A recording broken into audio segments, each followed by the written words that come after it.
Mayo de 1942. El Imperio japonés domina el Pacífico. Según los documentos tácticos de la época, su flota avanza imparable con 4 portaaviones pesados y más de 250 aviones de combate.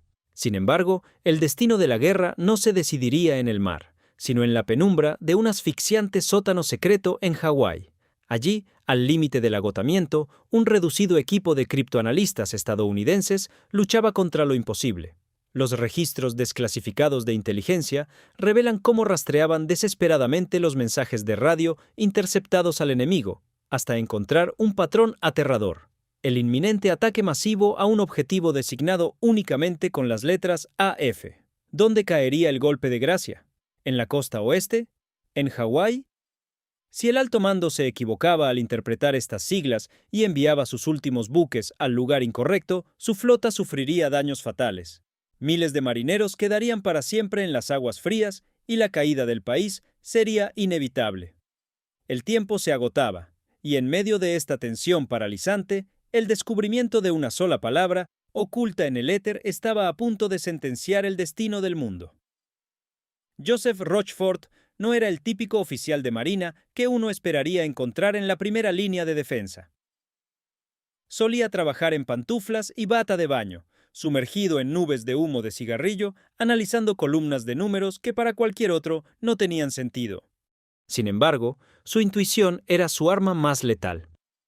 Ante la incertidumbre sobre la identidad de aquel objetivo designado como AF, Rochefort propuso una maniobra de una astucia casi literaria. En lugar de intentar romper el código por la fuerza bruta, decidió obligar al enemigo a revelar su propia posición. Según los diarios de comunicaciones de la base de Midway, el 19 de mayo de 1942 se emitió una orden muy específica: enviar un mensaje por una línea de radio abierta y sin cifrar, informando que la planta de desalinización de agua dulce del atolón se había averiado críticamente. Fue un cebo lanzado al vacío del éter. La pregunta era si el servicio de inteligencia japonés mordería el anzuelo o si descubrirían la treta antes de que fuera demasiado tarde. La respuesta no tardó en llegar, confirmando que la arrogancia de los estados mayores puede ser la mayor debilidad de un imperio. En los registros de la estación Ippo quedó constancia de que apenas 2 días después, el 21 de mayo de 1942, se interceptó un informe japonés cifrado que señalaba que AF tenía graves problemas de suministro de agua dulce. La evidencia era irrefutable. Midway era el objetivo. Pero tener la ubicación no era suficiente para ganar la batalla. ¿Cómo enfrentarse a una flota que te supera en número y potencia de fuego con apenas 3 portaaviones, uno de los cuales estaba prácticamente descartado por los ingenieros? La tesis de la inteligencia estadounidense se había confirmado, pero la realidad táctica era sombría. El almirante Chester Nimitz, al recibir estos datos de inteligencia, se enfrentó a una decisión que bordeaba la locura militar. Los documentos del Estado Mayor de la época muestran que Nimitz decidió apostar todo a una sola carta.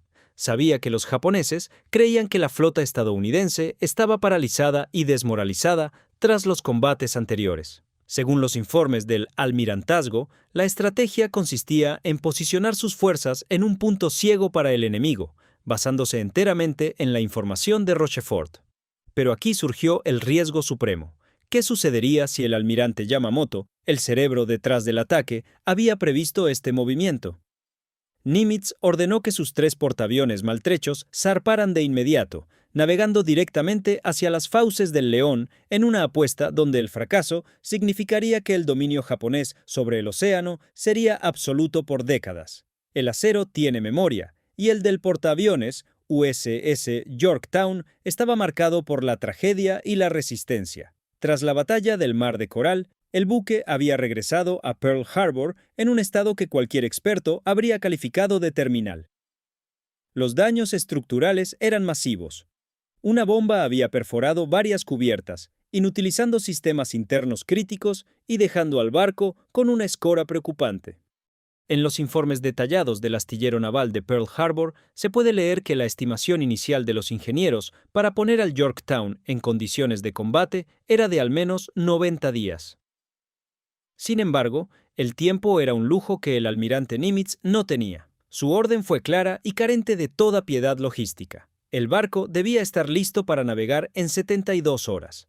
Lo que ocurrió a continuación fue una hazaña de voluntad humana que rara vez se detalla en los textos convencionales. 1.400 trabajadores del astillero descendieron sobre el Yorktown como un ejército de hormigas mecánicas. Operando las 24 horas del día, bajo el calor asfixiante de los diques secos y la luz de las antorchas de soldadura, estos hombres se negaron a aceptar lo imposible. Los registros de bitácora del astillero confirman que se utilizaron soluciones de emergencia, como el uso de grandes vigas de madera para apuntalar secciones del casco que habían perdido su integridad. Aquí surge la pregunta fundamental: ¿cómo pudo una tripulación técnica, agotada por meses de guerra, realizar reparaciones que normalmente requerirían meses en apenas 3 días? La respuesta reside en la comprensión de que cada minuto de trabajo en el puerto era un minuto que compraba una oportunidad de supervivencia para la nación. Cuando el Yorktown finalmente abandonó el dique seco a finales de mayo de 1942, todavía había trabajadores a bordo terminando las soldaduras mientras el barco salía a mar abierto. El portaaviones zarpó cojeando, dejando una estela de aceite que marcaba su camino. Un detalle que a menudo se ignora, pero que subraya la precariedad de su situación. En las memorias de los ingenieros y marineros sobrevivientes se describe el ambiente a bordo como una mezcla de determinación y fatalismo. Eran conscientes de que su buque insignia estaba lejos de estar al 100% de su capacidad. Según los partes meteorológicos y los diarios de navegación, el Yorktown se dirigió al punto de encuentro con los portaaviones Enterprise y Hornet, formando una fuerza que, aunque desesperada, era la última barrera entre el imperio y la victoria total. Pero mientras el barco se alejaba de la seguridad del puerto, una pregunta inquietante flotaba en el aire salado. ¿Soportaría su acero debilitado el impacto de las bombas que ya se estaban preparando en las cubiertas del Kido Butai? La oscuridad sobre el Océano Pacífico comenzó a retirarse lentamente aquel 4 de junio de 1942, revelando una escena de una magnitud sobrecogedora. En las cubiertas de vuelo de la primera flota aérea, el silencio de la noche fue reemplazado por el rugido ensordecedor de cientos de motores que cobraban vida. Según el cuaderno de bitácora del portaaviones Akagi, exactamente a las 04:30 de la mañana, el buque insignia dio la señal para el despegue. Fue un ballet de acero y fuego perfectamente coreografiado. 108 aviones, entre cazas, bombarderos de picado y aviones torpederos, se elevaron hacia un cielo teñido de rosa y naranja. En los partes meteorológicos de la flota japonesa de esa mañana se registraba una visibilidad excelente y un viento constante, condiciones ideales para una operación que, en teoría, debía ser el golpe de gracia para la presencia estadounidense en la región. El ambiente en los hangares y las cubiertas era una mezcla eléctrica de orgullo imperial y una tensión que se podía cortar con un cuchillo. Los mecánicos, exhaustos pero eficientes, trabajaban bajo una luz tenue, asegurando que cada perno y cada manguera de combustible estuviera en su sitio. En las memorias de los marineros que estuvieron allí, se menciona el olor penetrante a gasolina de aviación mezclado con el salitre del mar, una fragancia que para muchos sería el último recuerdo de su hogar. La pregunta que flotaba sobre el puente de mando era si el enemigo ya sabía que venían. Los registros indican que el almirante Nagumo confiaba plenamente en el factor sorpresa, creyendo que la flota estadounidense seguía lamiéndose las heridas tras los enfrentamientos anteriores. Pero aquí surge la tesis del error de cálculo. ¿Cómo pudo una fuerza tan avanzada confiar tanto en su propia invencibilidad? Según los documentos tácticos de la Marina Imperial japonesa, el plan dependía de una sincronización absoluta. Mientras los aviones de ataque volaban hacia su objetivo, los portaaviones debían mantener una reserva armada en sus hangares para responder ante cualquier aparición de buques enemigos. Esta disposición táctica, aunque lógica sobre el papel, se convertiría en una trampa de acero ante la más mínima variable imprevista. Nagumo vio partir a sus escuadrones con la certeza del vencedor, ignorando por completo que una de sus catapultas de reconocimiento acababa de sufrir un retraso técnico que, a la postre, sentenciaría a todo el imperio y condenaría a miles de sus hombres a permanecer para siempre en su puesto de combate. La doctrina naval japonesa de la época otorgaba una importancia crítica a la exploración de largo alcance, pero aquel día el sistema mostró una fisura fatal. Para localizar a posibles barcos enemigos, la flota dependía de los hidroaviones lanzados desde sus cruceros de escolta. Sin embargo, un detalle aparentemente menor en la maquinaria de guerra estaba a punto de desatar una reacción en cadena catastrófica. Según los registros operativos del crucero pesado Tone, el hidroavión número 4, encargado de patrullar el sector más vital de la búsqueda, sufrió un retraso de 30 minutos debido a un fallo mecánico en su catapulta de lanzamiento. En lugar de despegar a las 04:30 junto con el resto de la fuerza, el avión no logró elevarse hasta las 5 de la mañana. Este lapso de tiempo, que en cualquier otro contexto parecería insignificante, fue el momento en que se perdió la batalla. El patrón de búsqueda asignaba a este hidroavión exactamente el sector del océano donde, ocultos por la inmensidad del agua, navegaban los portaaviones estadounidenses. En los documentos tácticos de la primera flota aérea se detalla cómo el retraso dejó un agujero negro en la red de vigilancia de Nagumo. La pregunta es inevitable: ¿por qué no se lanzó un avión de reserva de inmediato para cubrir ese sector? La respuesta reside en la rigidez de los protocolos del Estado Mayor, que no previeron que un simple fallo hidráulico pudiera cegar a toda una flota de ataque. La evidencia de este fallo estructural se encuentra en los informes de comunicaciones del Tone, donde se registra el esfuerzo desesperado de los ingenieros por reparar la catapulta bajo la presión de un combate inminente. La tesis de muchos historiadores navales es que, si ese avión hubiera despegado a tiempo, habría detectado a la flota estadounidense mucho antes de que estos pudieran lanzar sus propios ataques. Según los registros de archivo del periodo, este vacío en la vigilancia permitió que el enemigo se posicionara sin ser detectado. Mientras el piloto japonés finalmente despegaba con media hora de retraso, a unas millas de allí, los radares primitivos estadounidenses comenzaban a dibujar en sus pantallas unas siluetas aterradoras que avanzaban implacables. Mientras el drama de la exploración se desarrollaba en el mar, el atolón de Midway se preparaba para recibir un castigo de una violencia inaudita. A las 07:00 de la mañana, los radares de la isla detectaron a la fuerza de ataque japonesa aproximándose. Según los informes de combate del Cuerpo de Marines, la defensa aérea fue un acto de heroísmo desesperado. 25 cazas estadounidenses, muchos de ellos modelos Brewster Buffalo, que ya se consideraban obsoletos, despegaron para interceptar a los más de 100 aviones enemigos. Fue un enfrentamiento desigual donde la tecnología y la experiencia japonesa se impusieron rápidamente. En los registros oficiales de bajas se confirma que 15 de los 25 cazas estadounidenses no sobrevivieron al encuentro, cayendo envueltos en llamas sobre las aguas que rodeaban la isla. En medio del estruendo de las explosiones y el fuego de la defensa antiaérea, el líder de la formación japonesa, el teniente Yoichi Tomonaga, evaluaba los daños desde su cabina. A pesar de haber causado destrozos significativos en las instalaciones de la base, Tomonaga se dio cuenta de que la pista de aterrizaje seguía operativa y que la fuerza aérea de la isla no había sido neutralizada por completo. A las 07:00, Tomonaga envió un mensaje de radio al almirante Nagumo que cambiaría el curso de la historia. Se requiere un segundo ataque sobre el objetivo. Esta comunicación, registrada en las bitácoras de comunicaciones interceptadas, colocó a Nagumo en una posición comprometida. La tesis operativa indicaba que debía atacar de nuevo Midway para asegurar la invasión, pero hacerlo significaba vulnerar su propia seguridad. Según los testimonios de los marineros sobrevivientes y los informes del almirantazgo, la orden de Tomonaga obligaba a Nagumo a reconsiderar el armamento de sus aviones de reserva que estaban preparados con torpedos para atacar barcos.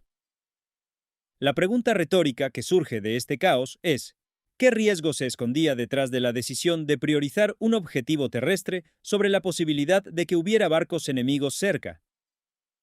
Al recibir el mensaje de Tomonaga, Nagumo se enfrentó a un dilema táctico en el puente de mando, un dilema que lo obligaría a dar una orden que los mecánicos en las cubiertas de los hangares detestarían escuchar y que sellaría el destino de sus portaaviones.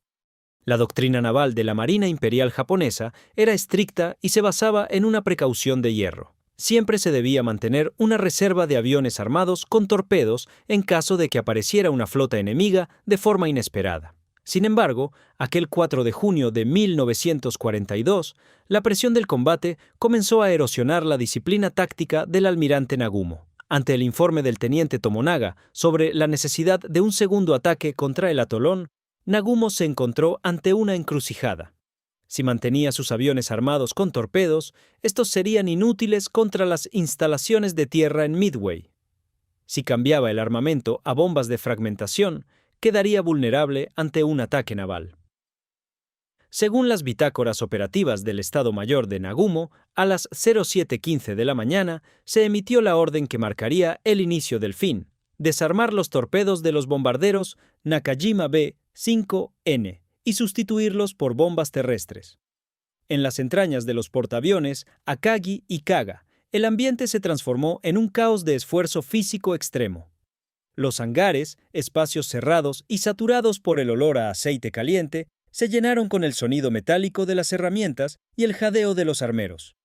Según los manuales técnicos de armamento de la época, los torpedos tipo 91 pesaban más de 800 kilogramos y requerían una maniobra precisa y lenta para ser bajados de los soportes de los aviones y colocados en sus carros de transporte. Aquí surge la pregunta que todavía hoy analizan los expertos: ¿por qué el alto mando ignoró la posibilidad de que el enemigo estuviera mucho más cerca de lo previsto? La tesis predominante en los informes del almirantazgo sugiere que la confianza ciega en la superioridad técnica llevó a subestimar la capacidad de reacción estadounidense. La tarea era titánica. Los mecánicos debían trabajar contra el reloj, moviendo toneladas de explosivos en cubiertas que se balanceaban con el oleaje.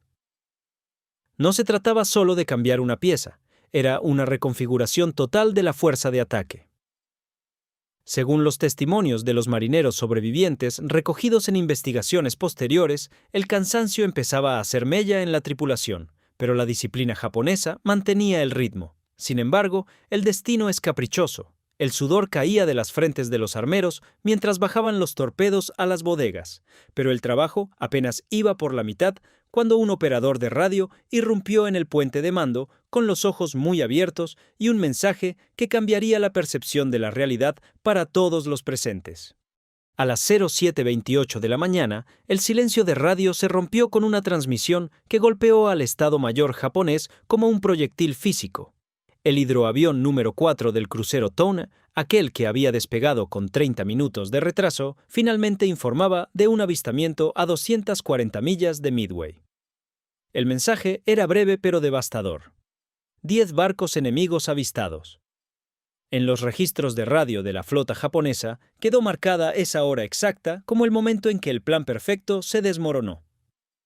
La noticia provocó un pánico contenido en el puente de Akagi. Nagumo, que minutos antes había ordenado cambiar los torpedos por bombas, se encontró de repente con la peor de las noticias. La flota estadounidense no estaba en Hawái, estaba allí mismo, acechando en la inmensidad del océano. La tensión en el puente de mando era asfixiante. Según el diario del oficial de comunicaciones de Akagi, el primer informe no especificaba qué tipo de barcos se habían localizado. ¿Eran simples destructores o los temidos portaaviones que habían sobrevivido a Pearl Harbor?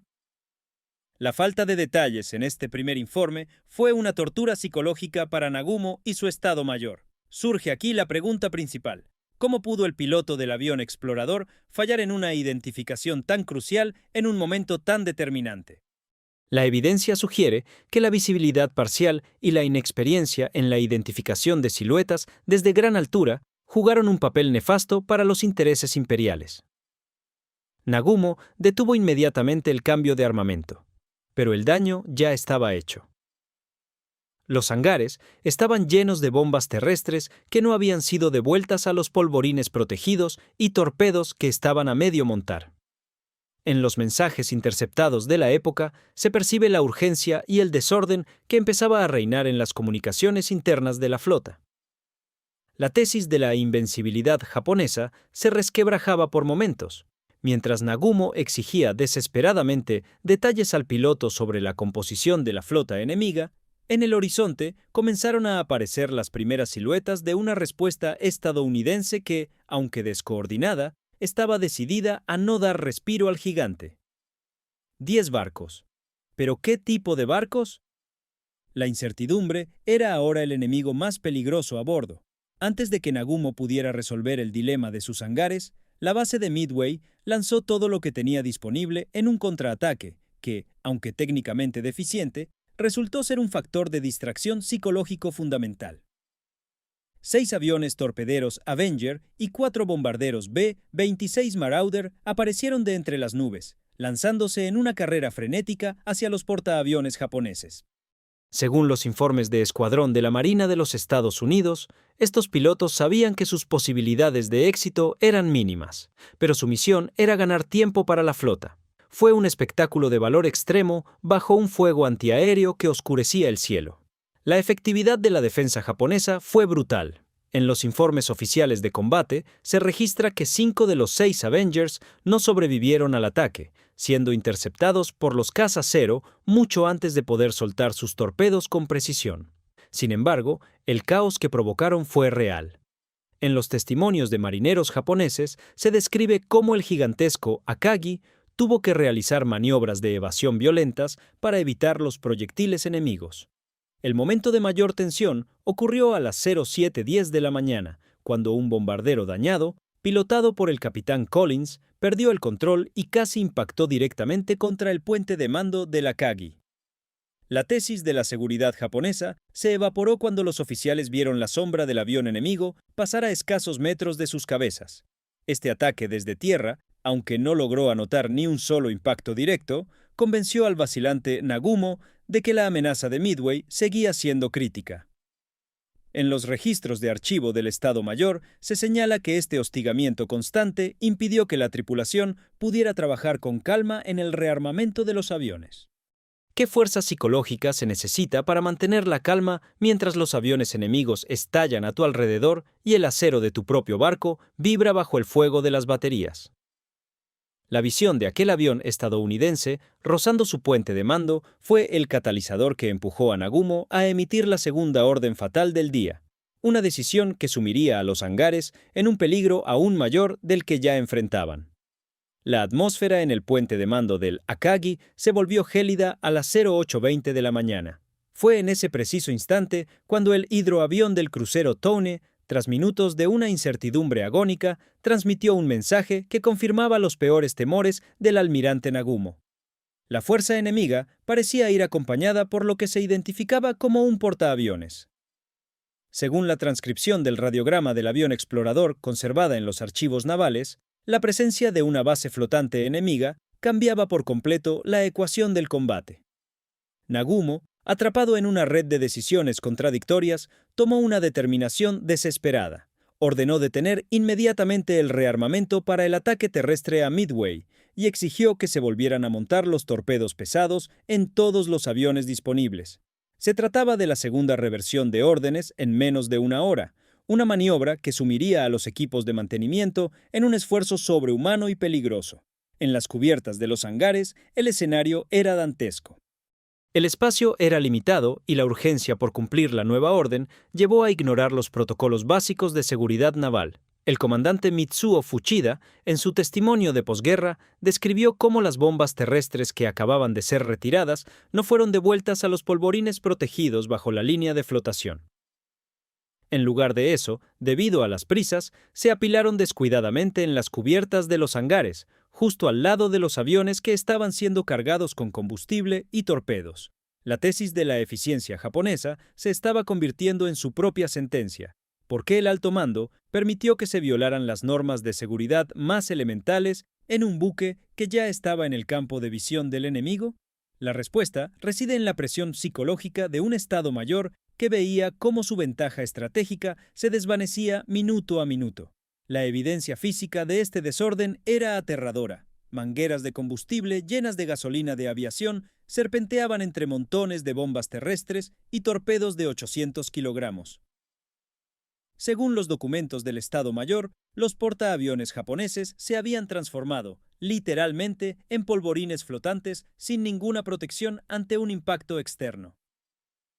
Los mecánicos, con los ojos inyectados en sangre por el cansancio y el sudor, trabajaban en un entorno donde cualquier chispa o vibración excesiva podía significar que la tripulación sufriría bajas críticas de forma instantánea.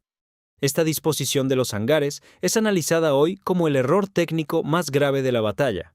Los barcos estaban rebosantes de capacidad ofensiva, pero su vulnerabilidad era absoluta, justo cuando los radares de la flota comenzaron a detectar en sus pantallas la llegada de una nueva pesadilla que se aproximaba desde el horizonte. Mientras los portaaviones de Nagumo intentaban poner orden en sus hangares, una formación de aviones estadounidenses apareció rozando las crestas de las olas. Se trataba del Escuadrón Torpedero 8, liderado por el teniente comandante John C. Waldron. Estos hombres, a bordo de los lentos y anticuados Douglas TB de Devastator, se lanzaron al ataque sin ninguna cobertura de cazas, en un acto que los registros operativos de la Marina de los Estados Unidos califican como un sacrificio supremo. Alrededor de las 09:20 de la mañana, el escuadrón inició su aproximación final hacia la flota japonesa. Según las especificaciones técnicas del Devastator y los reportes de combate posteriores, la velocidad de aproximación era de apenas 115 nudos, lo que convertía a estos aviones en blancos casi estáticos para la defensa antiaérea y los veloces cazas cero. La carnicería táctica que siguió es uno de los episodios más trágicos de la guerra naval. Los cazas japoneses descendieron sobre el escuadrón de Waldron con una ferocidad implacable. En los informes oficiales de bajas de la flota estadounidense se detalla con precisión que los 15 aviones del escuadrón fueron neutralizados uno tras otro antes de que pudieran lanzar sus torpedos con alguna posibilidad de éxito. Ninguno de los aviones de esta formación logró regresar a su portaaviones, y casi todos sus tripulantes cayeron en combate en aquellas aguas frías. La pregunta que surge de este evento es desgarradora. ¿Fue este sacrificio una pérdida inútil de vidas jóvenes o hubo un propósito oculto en esta misión sin retorno? La tesis histórica sugiere que, aunque no dañaron a los barcos, su presencia obligó a la flota japonesa a realizar maniobras evasivas constantes, impidiendo nuevamente el lanzamiento de sus propios escuadrones. En medio de esta desolación, surgió una historia de supervivencia casi imposible. El alférez George Gay fue el único hombre de todo el escuadrón que no falleció en el impacto inicial. Tras caer al agua, logró mantenerse a flote utilizando el cojín de su asiento como balsa improvisada, encontrándose rodeado por la inmensa flota enemiga que lo ignoraba. Según sus memorias posteriores, Gay tuvo una visión privilegiada y aterradora desde el nivel del mar. Mientras los marineros japoneses vitoreaban desde las cubiertas al ver caer a los aviones enemigos, Gay observaba cómo el sacrificio de sus compañeros estaba logrando algo que nadie en la flota japonesa había notado todavía.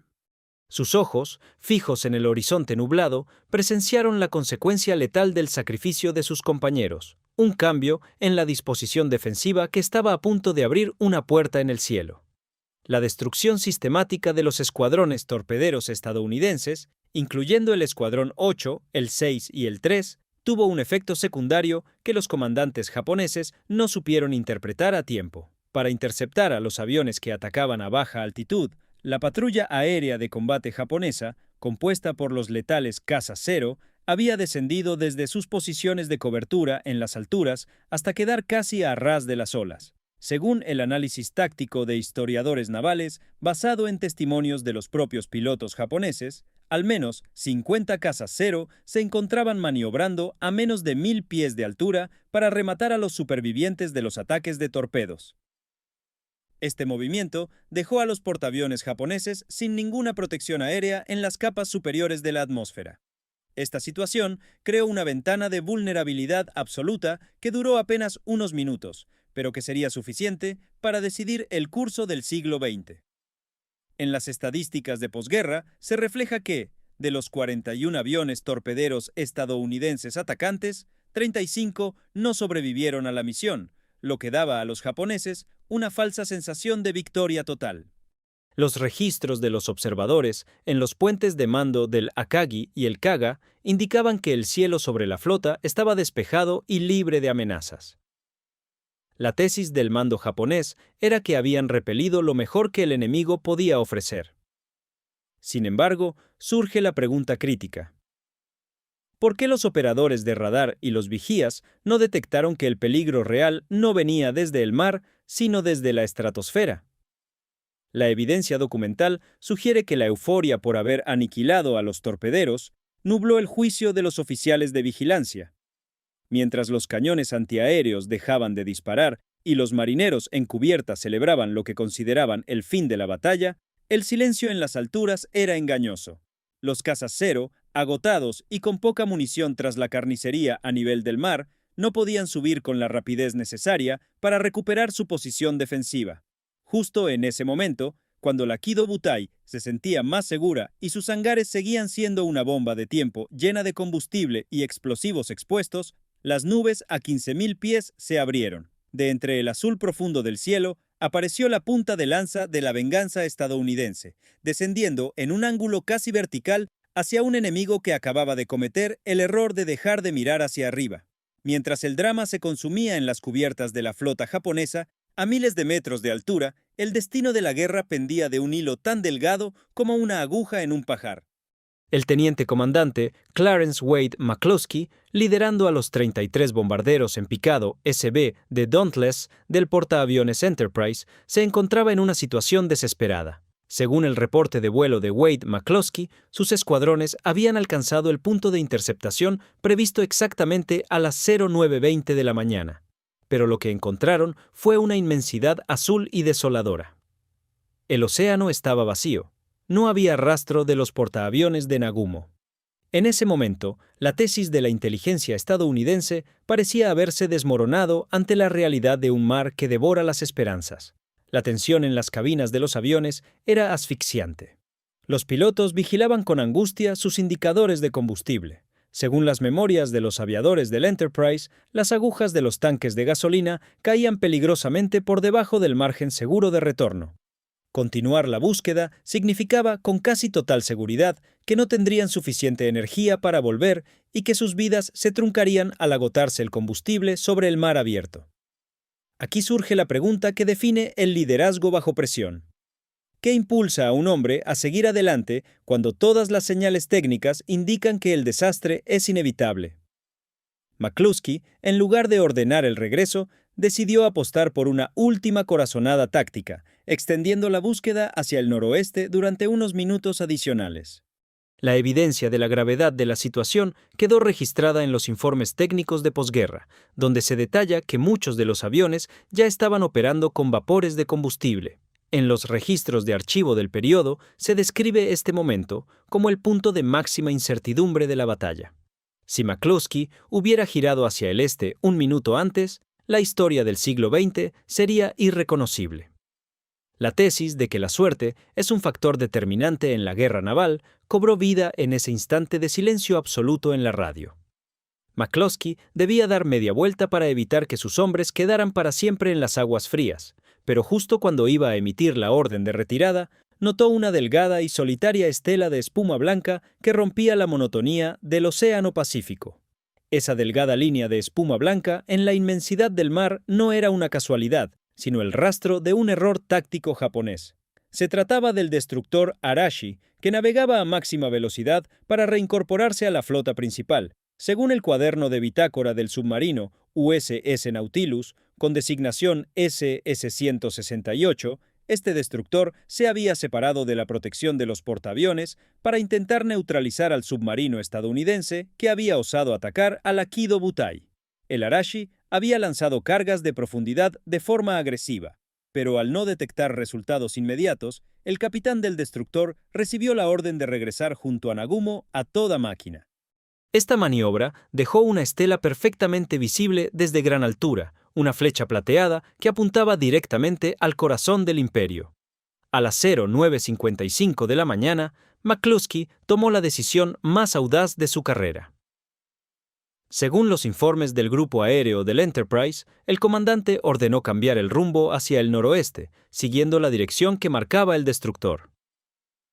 Los pilotos, aunque conscientes de que sus motores podrían apagarse en cualquier momento por la falta de combustible, mantuvieron la formación con una disciplina férrea. En este punto, la investigación histórica revela un detalle fascinante. La prisa del capitán del Arashi por volver con su flota fue lo que terminó por guiar a sus verdugos hacia su propio hogar. Surge entonces la pregunta: ¿cómo pudo un solo barco de escolta, en su afán por cumplir una orden de protección, exponer de tal manera a toda la fuerza de ataque. La evidencia de este encuentro fortuito se convirtió en el anclaje de realidad que permitió a los estadounidenses recuperar la iniciativa. En los mensajes de radio interceptados y analizados posteriormente, se confirma que el Arashi no tenía idea de que estaba siendo seguido desde la estratosfera. La tesis de la invisibilidad japonesa se había roto por un simple rastro de agua agitada. Los aviones de McCloskey volaban ahora con la certeza de quien ha encontrado el camino en medio de la niebla. A las 10:02 de la mañana, las nubes que habían protegido a la flota japonesa durante horas se abrieron de forma milagrosa. Abajo, navegando en una perfecta y orgullosa formación bajo un sol brillante, yacían los 4 portaaviones japoneses con sus cubiertas doradas rebosantes de aviones llenos de combustible y munición, totalmente ajenos a la sombra que se proyectaba sobre ellos. El ataque comenzó con una mezcla de caos táctico y una precisión aterradora. Debido a una confusión en las comunicaciones por radio, tanto el escuadrón de McCloskey como el del teniente comandante Maxwell Leslie se concentraron inicialmente en un solo objetivo: el gigantesco portaaviones Kaga. Según los informes de acción del escuadrón 5B6, el inicio del picado se registró a las 10:22 de la mañana desde una altitud de 15.000 pies. La técnica del bombardeo en picado era una de las maniobras más exigentes para la estructura de un avión y para el organismo de un piloto. Al inclinar el morro del Dauntless en un ángulo de 70 grados, la aceleración provocaba que la presión sobre el cuerpo humano fuera casi insoportable, mientras el aire silbaba violentamente a través de los frenos aerodinámicos desplegados. En el manual de vuelo del SB de Dauntless se especifica que la velocidad de picado alcanzaba los 250 nudos, lo que permitía a los pilotos apuntar con una precisión que los bombarderos horizontales nunca podrían igualar. En los registros de archivo de la Marina se describe cómo los aviadores debían mantener la calma mientras los cañones antiaéreos de la flota japonesa comenzaban a despertar, creando un muro de fuego a su alrededor. Sin embargo, en las cubiertas japonesas, la sorpresa fue total. Los cazas Zero seguían volando a baja altura y no tenían forma de subir a tiempo para interceptar a estos demonios que caían del cielo. Aquí surge la pregunta técnica: ¿qué siente un piloto cuando ve cómo el objetivo crece en su mira telescópica, sabiendo que una fracción de segundo decidirá el destino de miles de hombres? La tesis de la destrucción se materializó cuando el teniente Richard Best, comandante del escuadrón 5B6, se dio cuenta a mitad de su descenso de que demasiados aviones estaban atacando al mismo barco. Con una sangre fría legendaria, Best realizó una maniobra violenta para abortar su picado sobre el Kaga y, con solo 2 pilotos siguiéndolo de cerca, redirigió su ataque hacia la joya de la corona de la flota japonesa: el buque insignia Akagi. La evidencia de este cambio de blanco en el último segundo es uno de los momentos más dramáticos registrados en los informes de combate estadounidenses.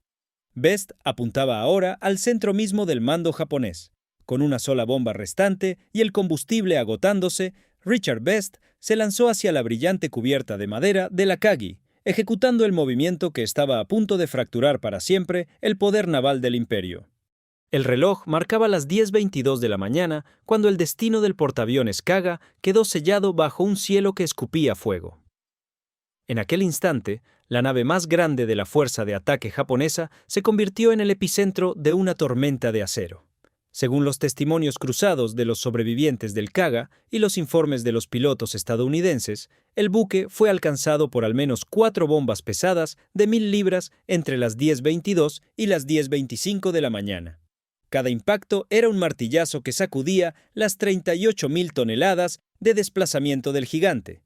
Pero lo que realmente sentenció al barco no fue solo la potencia de los explosivos, sino el estado de sus propios hangares, donde la negligencia táctica esperaba una chispa para manifestarse. Uno de los momentos más críticos ocurrió cuando una de las bombas de 1.000 libras impactó directamente junto a la isla de mando, la estructura desde donde se dirigía el destino de miles de hombres.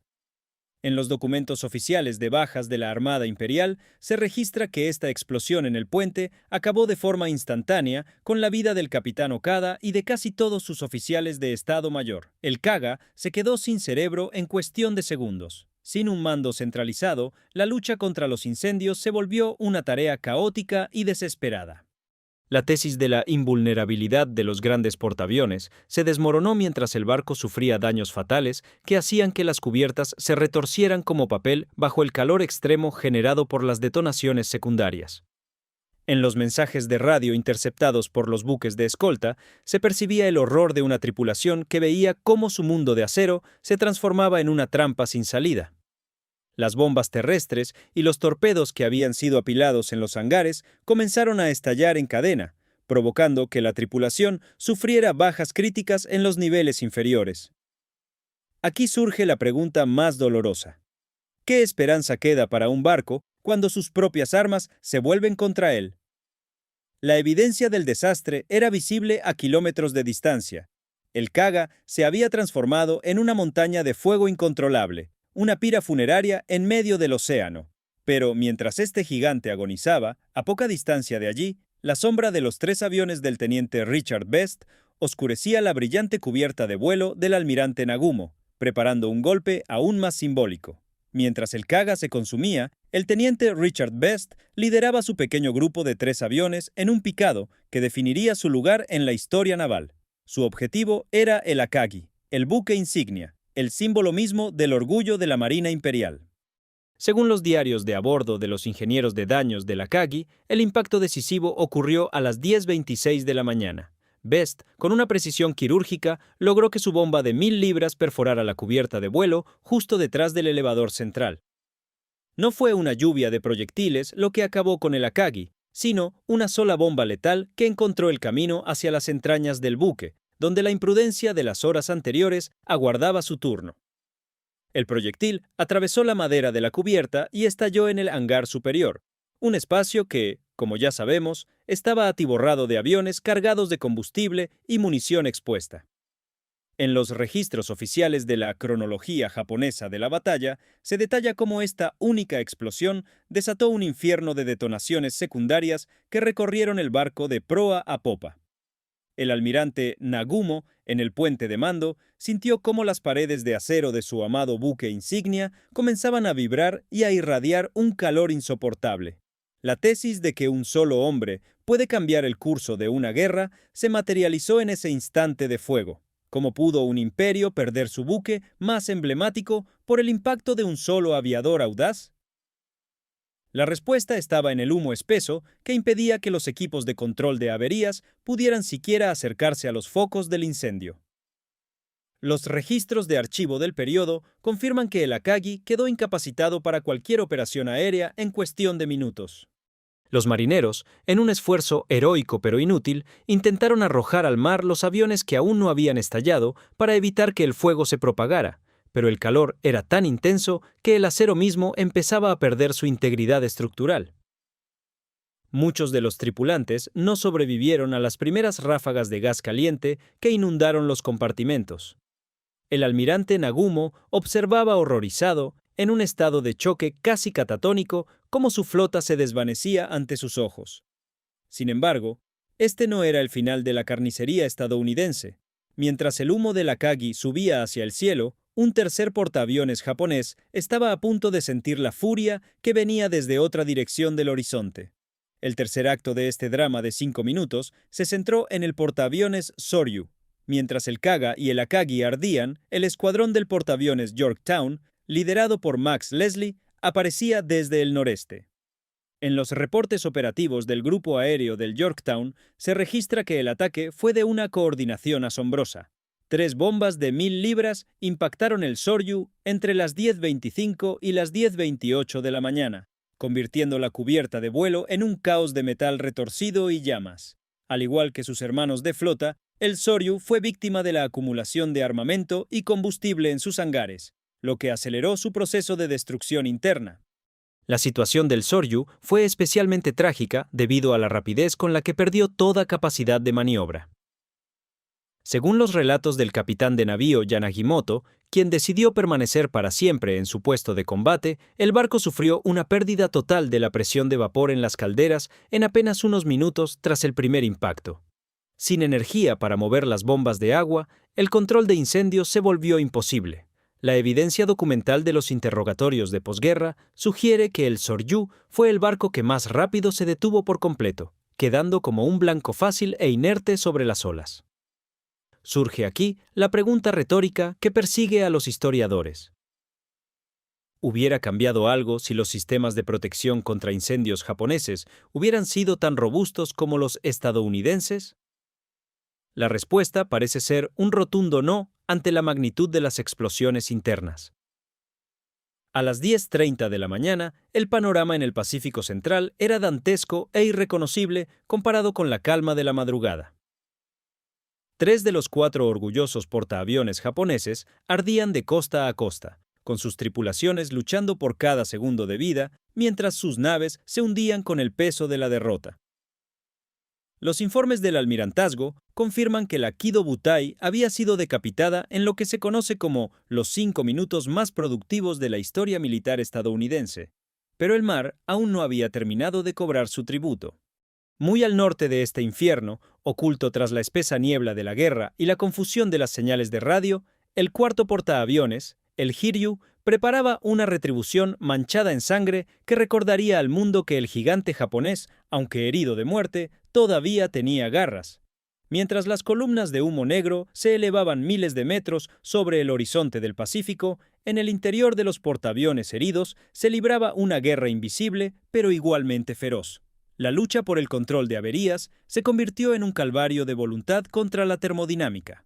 Según los testimonios de los marineros que sobrevivieron y quedaron registrados en el libro Midway, la batalla que condenó a Japón, de Fuchida y Okumiya, las condiciones bajo cubierta eran inhumanas. En el portaaviones Kaga, los operarios de las salas de calderas permanecieron en sus puestos incluso cuando las temperaturas ambientales superaron los 200 grados Celsius debido a los incendios incontrolables que devoraban las cubiertas superiores. La pregunta que surge ante tal nivel de sacrificio es si una mejor ingeniería de seguridad habría salvado a estos hombres. ¿Por qué los sistemas japoneses de extinción de incendios, basados en dióxido de carbono y cortinas de espuma, fallaron de forma tan estrepitosa frente a los métodos estadounidenses? La evidencia documental sugiere que la arquitectura naval japonesa priorizaba la velocidad y el armamento sobre la compartimentación de seguridad.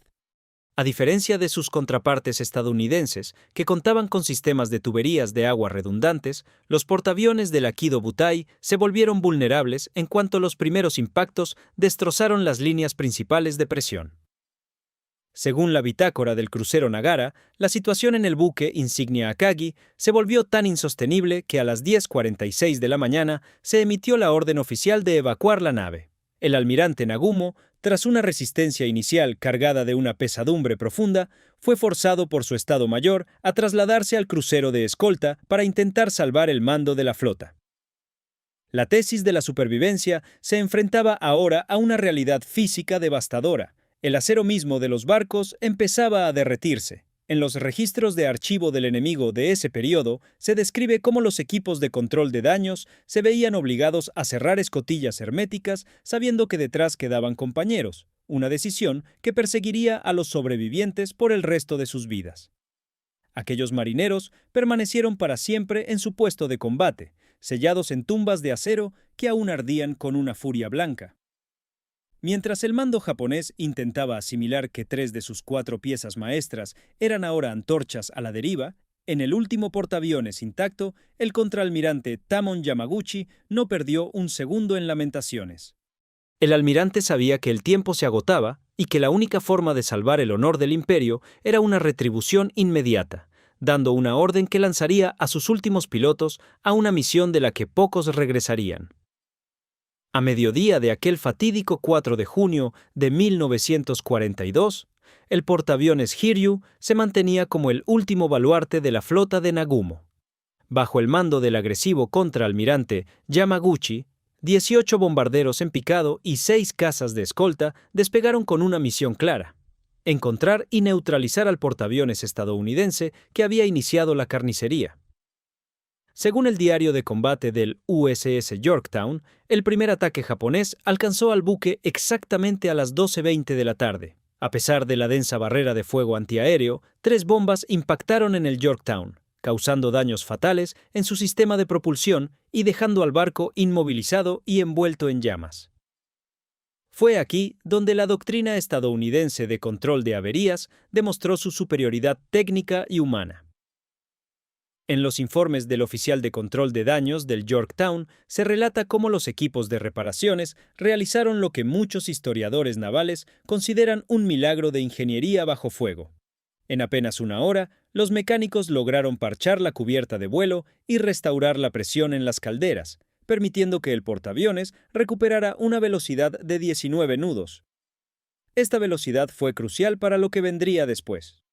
Cuando la segunda ola de ataque japonesa, compuesta por aviones torpederos, llegó a la zona, vieron un portaaviones navegando a buena velocidad y sin señales aparentes de humo. Debido a la eficiencia de las reparaciones, los pilotos japoneses creyeron que estaban atacando a un segundo portaaviones intacto, en lugar del mismo Yorktown que creían haber neutralizado minutos antes. Esta confusión táctica fue una victoria psicológica invisible para los estadounidenses. Aunque el Yorktown sufrió nuevos impactos de torpedos y finalmente tuvo que ser abandonado por su tripulación, el sacrificio del barco y el esfuerzo de sus ingenieros habían comprado un tiempo invaluable. En sus memorias posteriores, los oficiales japoneses del Hiryu saboreaban lo que creían ser un empate táctico, convencidos de haber destruido 2 portaaviones distintos. Sin embargo, en la guerra de información, el error de percepción suele ser la antesala del desastre final. Al creer que la amenaza enemiga se había reducido a la mitad, Yamaguchi no sospechaba que los exploradores estadounidenses ya habían transmitido sus coordenadas exactas a los vengativos comandantes del Enterprise, quienes ya estaban lanzando una nueva oleada de aviones hacia la posición del último superviviente de la Kido Butai. El sol comenzaba a descender sobre el horizonte del Pacífico cuando la Justicia Aérea de los Estados Unidos localizó al Hiryu. A las 17:03 de la tarde, 24 bombarderos Dauntless, muchos de ellos tripulados por pilotos que no habían sobrevivido en sus propios barcos y se habían refugiado en el Enterprise, aparecieron de entre las nubes doradas del atardecer. Según los testimonios de los vigías japoneses registrados en las actas de la Marina Imperial, el ataque fue fulminante. 4 bombas pesadas de 1000 libras impactaron en la sección delantera del Hiryu en cuestión de segundos. Uno de los proyectiles destrozó el elevador delantero con tal violencia que la enorme plataforma de acero salió disparada contra la isla del puente de mando, inutilizando los sistemas de navegación y comunicaciones de forma instantánea. El Hiryu se transformó rápidamente en un infierno flotante. La tesis del mando estadounidense se había cumplido. La fuerza de ataque japonesa había sido erradicada por completo como unidad operativa. A medida que las llamas se volvían incontrolables, el almirante Yamaguchi tomó una decisión que marcó el final de una era en la tradición naval. Según los registros oficiales de la Marina Imperial japonesa, el almirante ordenó la evacuación de la tripulación superviviente, pero él mismo decidió que no sobreviviría a la pérdida de su nave. En la mañana del 5 de junio de 1942, Yamaguchi se ató simbólicamente al compás del puente de mando del Hiryu mientras el destructor de escolta lanzaba torpedos para hundir el portaaviones y evitar que cayera en manos enemigas. La evidencia del colapso era total. En las interceptaciones de radio de la flota japonesa de esa noche se percibe una mezcla de incredulidad y desesperación absoluta. El almirante Yamamoto, que observaba el desarrollo de los eventos desde su buque insignia Yamato a cientos de millas de distancia, tuvo que aceptar que su ambicioso plan de conquista se había hundido en las profundidades. Las explosiones finales del Hiryu iluminaron el crepúsculo del Pacífico, marcando no solo el naufragio de una estructura de 30.000 toneladas, sino el fin de la hegemonía naval japonesa en el mundo. La flota que había humillado a las potencias occidentales meses antes regresaba ahora a casa diezmada, dejando atrás el orgullo de sus mejores hombres. Justo en ese momento, el mar comenzó a reclamar los restos de aquellos 4 leviatanes, pero la pregunta sobre el costo humano total de esta victoria apenas comenzaba a formularse entre los sobrevivientes que flotaban en la oscuridad. El 5 de junio de 1942, el Sol se levantó sobre un océano que guardaba secretos terribles bajo su superficie de cristal. La batalla de Midway había concluido como un enfrentamiento de portaaviones, pero el tributo de sangre aún no se había cobrado por completo. El portaaviones estadounidense Yorktown, que había resistido impactos de bombas y torpedos con una tenacidad casi mística, seguía a flote, siendo remolcado lentamente hacia la seguridad de Pearl Harbor. Sin embargo, el destino tenía un último giro cruel preparado en las profundidades. Según los informes de combate del portaaviones Yorktown y el destructor Haman, el 7 de junio de 1942, el submarino japonés Perumiru 168 logró burlar el cordón de seguridad y lanzó una salva de torpedos que sentenció definitivamente al buque. El Yorktown se hundió finalmente, llevándose consigo el esfuerzo de miles de manos que lo habían reparado, pero habiendo cumplido ya su misión de cambiar el curso de la historia humana. Las estadísticas comparativas del Colegio de Guerra Naval ofrecen un panorama desolador sobre el costo real de estos 3 días de combate. Las pérdidas japonesas se estiman en más de 3.000 hombres, una cifra que incluye no solo a los pilotos de élite, sino a la columna vertebral técnica de la Marina Imperial. En los informes del Almirantazgo se subraya un hecho que rara vez mencionan los libros escolares. La pérdida más catastrófica para Japón no fue el acero de sus barcos, sino los cientos de experimentados armeros, mecánicos y jefes de mantenimiento que no sobrevivieron a las explosiones en los hangares. Estos hombres representaban décadas de conocimiento acumulado y eran, a efectos prácticos, irreemplazables. Por el contrario, las bajas estadounidenses ascendieron a 307 hombres, una cifra trágica, pero que, en términos estratégicos, permitía a la nación seguir operando mientras su industria producía nuevos buques a un ritmo que el imperio jamás podría igualar. La tesis de que Midway fue el punto de inflexión definitivo se confirma al observar cómo, a partir de ese momento, la iniciativa pasó irreversiblemente a manos de los aliados. La pregunta que resuena a través de las décadas es, ¿qué fuerza sostiene el espíritu de una tripulación cuando sabe que su barco se está convirtiendo en su morada definitiva? La respuesta reside en el valor silencioso de quienes permanecieron en sus puestos hasta el último segundo, asegurando que sus compañeros tuvieran una oportunidad de salvación. Durante más de 50 años, los restos del Aikido Butai permanecieron en el anonimato abisal, hasta que la tecnología permitió al hombre volver a mirar a los ojos de sus propios monstruos de acero. Según los informes de expedición de la National Geographic Society, en mayo de 1998, el oceanógrafo Robert Ballard localizó el pecio del Yorktown a una profundidad de 5 kilómetros. Las imágenes revelaron un barco que, a pesar de las décadas en la oscuridad, mantenía una dignidad intacta, con sus cañones todavía apuntando hacia un enemigo que ya no existía. Hoy, esos 4 leviatanes y sus escoltas yacen en la oscuridad eterna del fondo del Pacífico, transformados en santuarios metálicos que el tiempo apenas logra desgastar.